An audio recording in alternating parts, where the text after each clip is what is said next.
একটা দেশের স্বাধীনতার পেছনে থাকে হাজারো শহীদের রক্ত, কিন্তু সবাইকে কি আমরা মনে রাখি? 1757 সাল পলাশির যুদ্ধ। নবাব সিরাজউদ্দৌলা ব্রিটিশদের বিরুদ্ধে শেষ পর্যন্ত লড়লেন।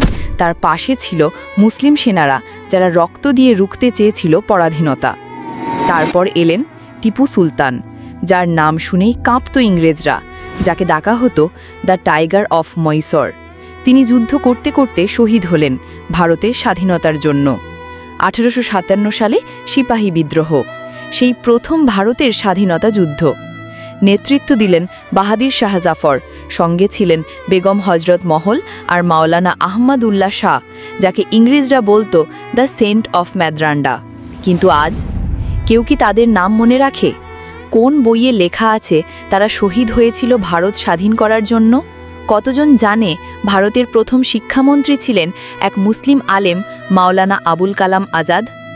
আজ ইতিহাস থেকে নামগুলো মুছে যাচ্ছে, আর আমরা চুপ করে আছি। তোমরা যদি ইতিহাস ভুলে যাও, তাহলে ইতিহাসও একদিন তোমাদের ভুলে যাবে।